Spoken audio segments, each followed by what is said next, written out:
Rin at din, raw at daw. Pareho ang kahulugan pero ano nga ba ang wastong gamitin? Huwag mag-alala dahil alam niyo bang madali lang tukuyin kung paano nga ba dapat gamitin ang mga ito. Ganito lang yan. Lahat ng yan ay nakabatay lamang sa sinusundan nitong salita. Maaari kang gumamit ng raw, rin, at dito kung ang sinusundang salita nito ay nagtatapos sa patinig o vowels na a, e, i, o, u, o kaya naman malapatinig na W at Y. Isang halimbawa, tumakbo raw si Maria.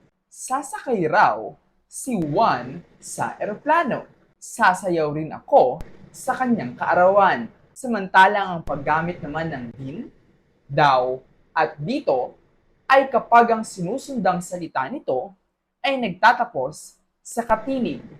Katulad ng umiyak daw ang kanyang ina nang makatapos siya ng pag-aaral. Sa panghalimbawa, ang mga kanta ng nagtatanghal ay masarap din pakinggan.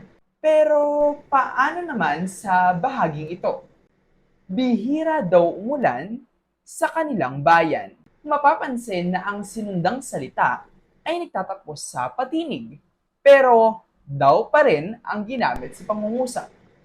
Bakit kaya? Hihintayin ko ang inyong sagot sa comment section.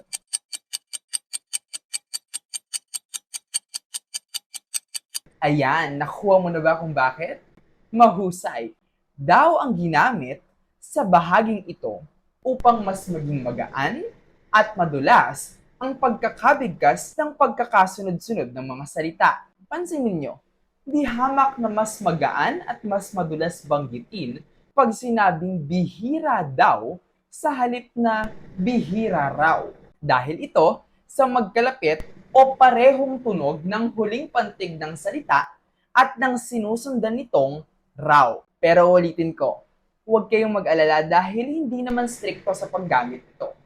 Pero mahalaga na rin na aralin at matutunan natin dahil refleksyon ito ng pagkatuto at kaalaman natin sa sariling wika. Ngayon, naiintindihan mo na ba?